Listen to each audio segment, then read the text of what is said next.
আপনি দেখছেন news now, আমরা জানি কোনটা খবর। নেতাজি সুভাষচন্দ্র বসুর এক ডাকে ক্যাপ্টেন লক্ষ্মী সেহগাল কাঁধে তুলে নিয়েছিলেন আজাদ হিন্দ বাহিনীর অন্যতম নারী বাহিনী গড়ে তোলার দায়িত্ব।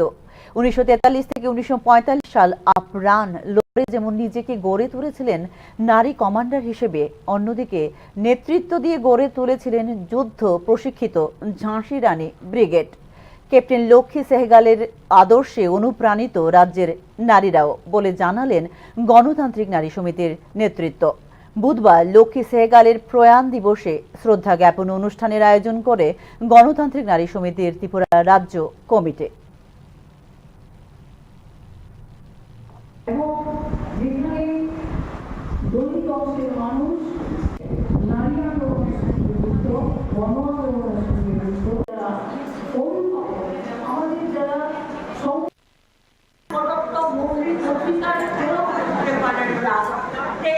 এই পরিস্থিতির মধ্যেও আমরা দেখেছি নির্বাচনে ভোট কেন্দ্রে পোলিং এজেন্ট হওয়ার জন্য আমার সাহসী মায়েরা বোনেরা এগিয়ে এসেছেন এবং তারা ভোট কেন্দ্রে পোলিং এজেন্টের দায়িত্ব পালন করেছেন।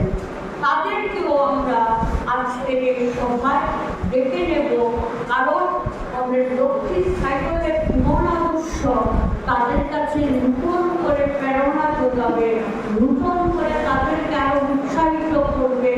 বীরাঙ্গনারা চিরকালে বীরাঙ্গনা থাকেন, তারা রক্ত চক্ষুকে উপেক্ষা করে দুর্বৃত্ত বাহিনীর হুমকি, ভয় ভীতি প্রদর্শন অথবা নানা ধরনের আক্রমণের মোকাবেলা করেই তারা সাহসের সঙ্গে এগিয়ে যায়। সেই জন্যই আমরা 2018 সাল থেকে 2024 লোকসভা নির্বাচন পর্যন্ত